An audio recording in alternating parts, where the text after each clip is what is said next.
Lopez, and I work at the Power Legacy Foundation. Power Legacy Foundation is a private nonprofit that was formed really, it was a vision of our last commissioner, Mike Jones, and the idea was that there might be a role for a private partner to help accelerate and foster innovation as a partner to the State Department of Ed and certainly school districts. So as part of that work, we have also been helping to support the State Council for Educator Effectiveness, and we have Amy Bacher here who's on that council.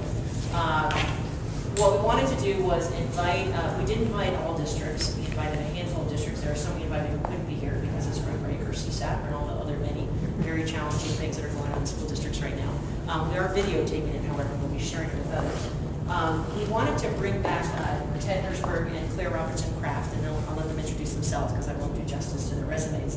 But really, what they've done is really look at what's out there. So we know we've got to create new performance evaluation systems, and by that I mean not just how do we evaluate, but how are we actually using those systems to inform instruction, support educators, and really think about the system as a whole. So they've done a really nice job in their book of scanning what's already out there, and I think really resonating with how Legacy Foundation likes to do its work, which is let's not just start with a blank slate, let's figure out who's already doing good stuff and build upon it.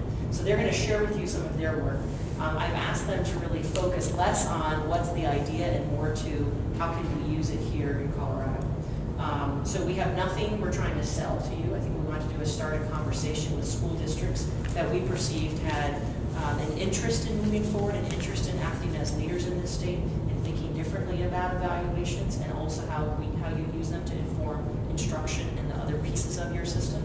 And really find out, is there an opportunity here, is there interest among districts to get some technical assistance to think about leading that efforts. This is the beginning of a conversation about how you all, if you have interest, how we might partner with you in that endeavor.